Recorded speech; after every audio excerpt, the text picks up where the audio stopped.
Hello everybody, welcome to my Zen Den. My name is Mandy Van Havermont and I am an independent demonstrator with Stampin' Up! From Great Eagle, Minnesota.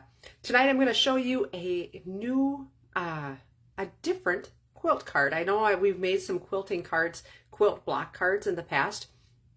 This one is really neat. A few different features of it. It is a gift card holder, which we love gift card holders. And this is just a little bit different than any card quilt block that I've shown you in the past. So I'm going to flip the camera around and we are going to get stamping. Let's see here. I want to hit that button right there. There we go. All right. So bear with me while I flip my camera around here. All right, so this is, let's see here, there we go. Okay, so this is the card that we're making tonight. It's got some really cool distressing on it, and I'm going to show you how I did that. And then if you open it up, it is a gift card holder. It's got a little pocket right in there for either some cash or a gift card. So let's see here, I'm tipping down. Let's see if I can get this to, there we go. I'm telling you, the technology doesn't kick my butt. It's the technology stand. Okay, I'm so much happier now. Okay, so here's what we're going to need. Here's our list of cardstock that we're going to need. So I'm going to start with a 4 1/4 by 11 basic white. I'm going to score this at 1 1/4 and 5 1/2, and I'm going to show you how to do that in just a second. I've got 2 pieces of real red, and I'm going to tell you that the cardstock, so the basic white cardstock, I'm using the thick cardstock, but for the colors, for the real red, the crumb cake, and the garden green, I'm using the two-tone cardstock. And the reason that I'm using the two-tone cardstock is for 2 reasons. Number one, it's a little bit thinner, so it's going to be able to take that, it's going to, when I put it between the embossing folder to emboss it, it's going to be able to handle that, and it's going to emboss a little bit easier. And the second reason is because I want to sand it off a little bit. So I've got my real red two-tone cardstock, 2 by 6 inches, and I've got 2 of those. I've got a 4 by 4 piece of crumb cake two-tone cardstock, and then I've got 4 little pieces of 1 by 1 inch square garden green, and then I've got a 2 by 2 piece of designer series paper and a 4 by 1 1/2 piece designer series paper. These designer series paper are from the Christmas Tags and More. Oh, and then I've got a scrap. Okay, the Tags and More paper, let me grab that quick. It's 6 by 6 Christmas paper. It's a fun paper. Has 4 different designs in it, so it's got that and that, which is they cut apart to make tags or cards or anything like that, but they've got some really neat designs. And then on the back side, some really just nice basic designs. So that's the patterns that we're using tonight.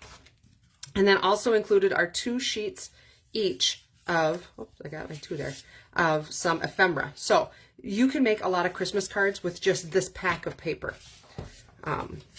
But I just wanted to show you that quick like. Okay, let's get creating. So first thing I'm going to do is, I said I was going to show you how to score this. So I'm going to bring in my trimmer scorer, and like I said, I'm going to score it at 1 1/4 and 5 1/2. So I'm taking the long edge, and I'm going to score it at 1 1/4, and then all the way down to 5 1/2.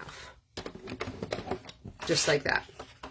So now when I fold that, I've got, this is going to fold in, that's going to be my little pocket for my gift card, and then this will fold over and become our card. Okay, so we'll work on that in just a little bit. Let's make our card block. So let's make sure I have all my pieces and I didn't lose any. You know how this is going to happen, right? I'm missing a green. Where did it go? 1, 2, 3, 4. Ta-da!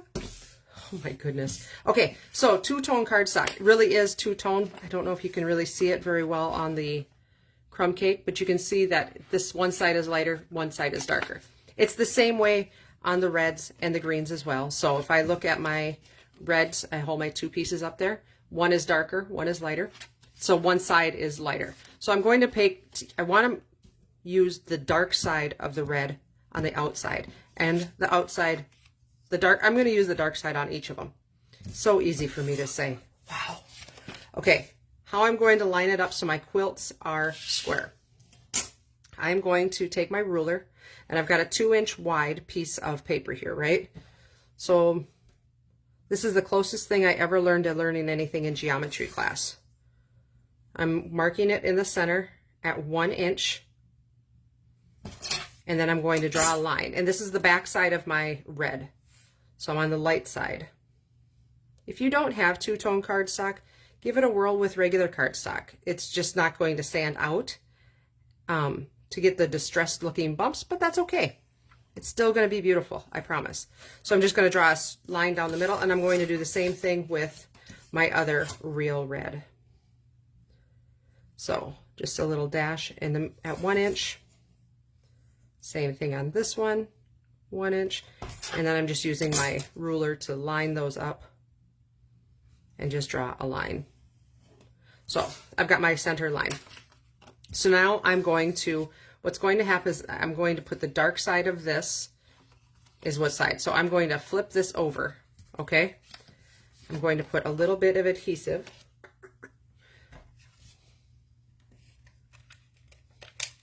And you can use glue, you can use whatever you'd like to use. You know me, I really like my tape runner. So what I'm doing is I'm going to line my points up directly on top of my line. Like this. And this is why you might want to use glue. Glue is going to be a little bit more forgiving. Glue is also going to be a little bit messier. So you can see I lined my points up directly on my dash line there. So I'm going to do the same thing on this one.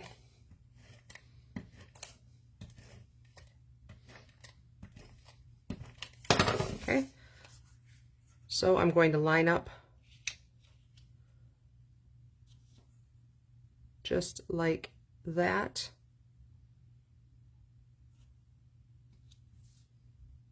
Perfect.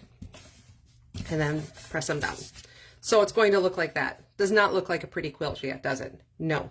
However, we're getting there. So now I'm going to take my snips and I'm going to trim off my edges.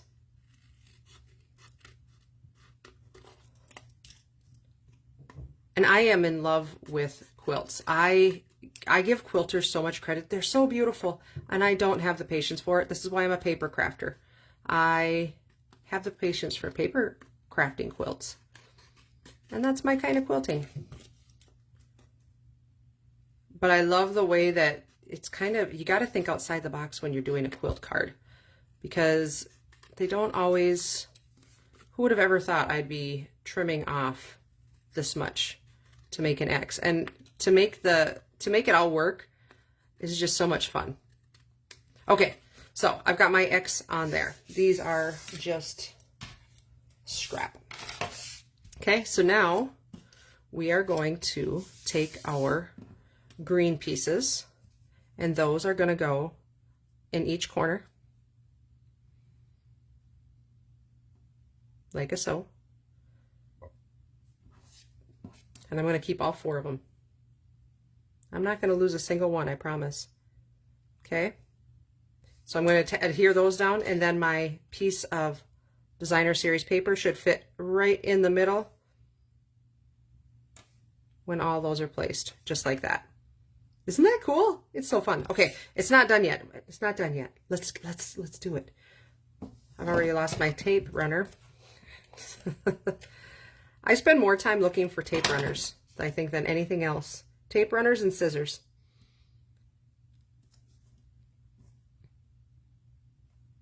All right. So there's one in the corner.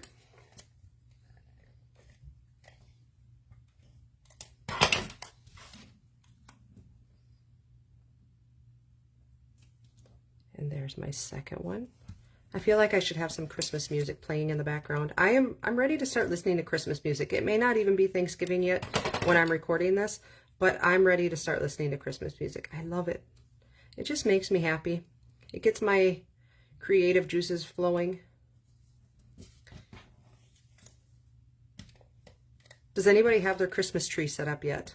I would set that up too, honestly, right now. I'm feeling festive.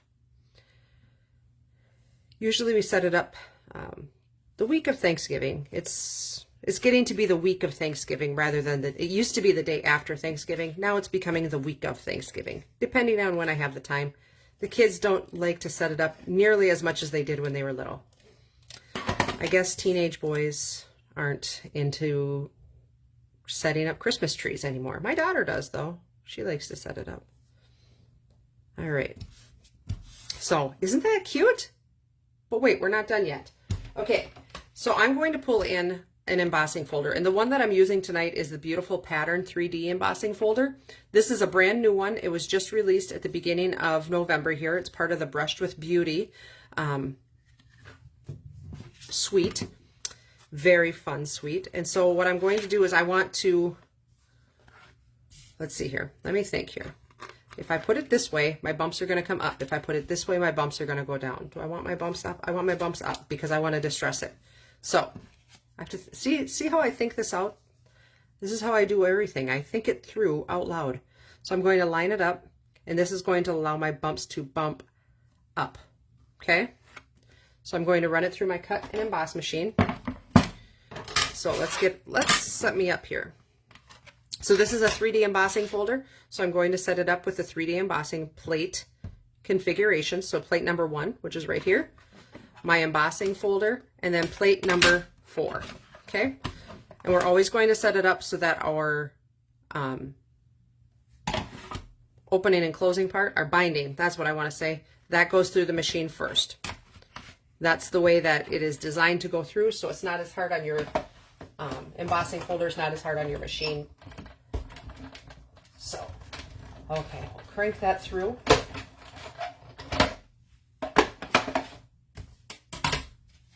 And let's take a peek here. Isn't that just the coolest? I love it. But just wait, there's more. Let me find my sanding block. So this is just a typical sanding block. I stole it out of my husband's shed. And because this is the two-tone cardstock, when I sand it, that is going to show the white core.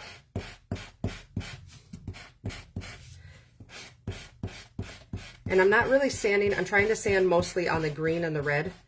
And the reason why, you can sand it a little bit on the tan, or on the crumb cake. Let me use the right word. But I'm going to tell you that the crumb cake probably didn't emboss near as much as the green did, and not as much as the red did, because there's 3 layers of paper there, right? So it's a little thicker. So the green and the red are really going to pop when you emboss them. The crumb cake really is not going to as much. So, and we'll do a little bit on the inside too, but that's really not going to do as much either. It does a little bit, I suppose. Now, isn't that just the coolest thing ever? I love it. I just love it. I love quilt cards. Okay, so let's build our card. We're going to grab our tear and tape, which I have like many rolls over here. There we go. Okay, so the one other thing that I'm going to do is, so this part here becomes our pocket, right? Something that's just kind of a nice little extra to do. Take any circle punch, any kind of punch that you have that has a shape of a circle to it. Doesn't necessarily even have to be a circle punch. It could be an oval, could be a whatever. And we're just going to make just a little notch in there, just to add, so you can tell that it's a pocket there, I suppose. And then we're going to put our tear and tape. And the reason I'm using tear and tape, you can use tear and tape or glue, the green glue. Don't use, or you could use the Seal Plus. those are more aggressive. Using just the regular seal is eventually going to, that there's a possibility of it coming loose. That's not as aggressive adhesive. These, the tear and tape, the glue, and the Seal Plus are your most aggressive adhesives. So those are the ones you're going to want to use. So now we've made our pocket for our gift card. Fold and burnish that. And so now this can sit on here just like that. Oh, so pretty. I love it. It just makes me happy.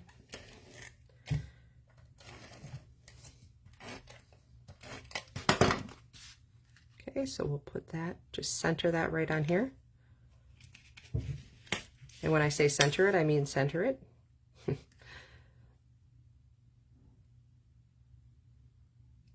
we go. So pretty. I love it.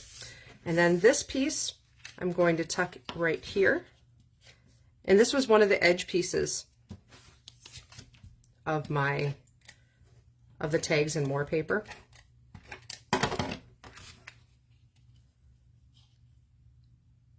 So we'll center that also. I can say I'm centering things, but my gosh, I don't know if I'm being fussy tonight or I'm just not. All right, so there we go. And so this is why I want to use the heavier paper for the base, because this, I'm not putting an inside in here, and this is a nice and sturdy piece.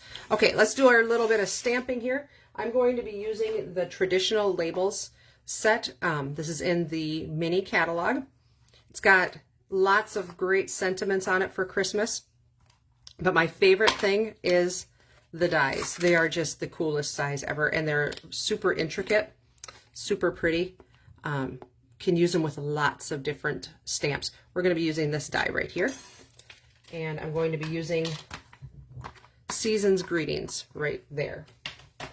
So let's set that aside because you know I'm going to set that in ink otherwise. Let's grab our real red ink pad. I'm just going to stamp that up. Season's Greetings, like that. And I'll close my red ink pad. All right, and so now we're going to cut that out. So we're going to get rid of our plate number 4. We're not embossing anymore. We're going to do a basic cut. So that's with this number 1. So what you're going to do is plate number 1, plate number 2, and then 2 plate number 3s. So we're going to put our cardstock on there. We're going to line up our sentiment or our die. And then let me grab some. If you've ever wondered what I'm using Post-it note. It's labeling and cover-up tape. I get it off of Amazon. It's not a super aggressive adhesive. It's a Post-it note adhesive. So it comes off really easily. So I'm going to tape that down. If you use washi tape, that'll work as well. And then put our top plate on. Run that through the cut and emboss machine.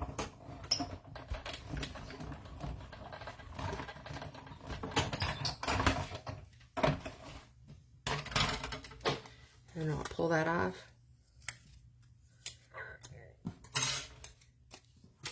Isn't that just the coolest thing? And there's even a little split in there. It's so cool. I love it. And it's got great detailing. So we're going to put that on just like this. Let's grab some dimensionals because everything's better when it's bumped up, right?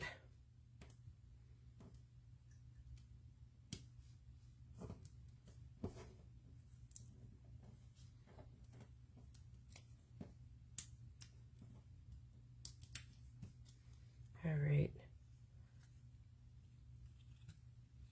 And here again, I'm going to center it. I'm really going to try. There we go. Yep, I like that. Just like that. So fun. Okay, now on the inside, I'm going to do the sentiment just for you. Because it's a gift card just for you.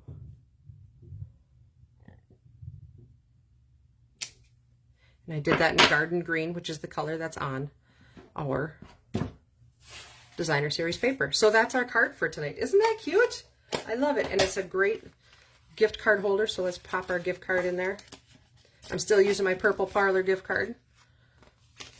So there you go, just like that. And it holds it in there really nice and snug. So if you want to get a screenshot of that, go for it. I love it. I think it's just a fun quilting card. Totally could be used for birthdays or any other sentiment, really. You can use that layout for the quilt for anything. And if you wouldn't have to make it a quilting card, or I'm sorry, a gift card holder either, you could turn your sentiment this way, like this, and you could, or your quilt block this way, your card this way, and put your sentiment right down there as well. So lots of versatility in this card block. So I hope you have a great weekend. Remember, Stamp Camp on Sunday, this Sunday, let's see here, the 16th of November at 1 o'clock, 1 to 4 in Bertram. So if you can make it to that, I would love to see you there. Otherwise, I will see you back here next Friday night. Thanks for watching. Bye-bye.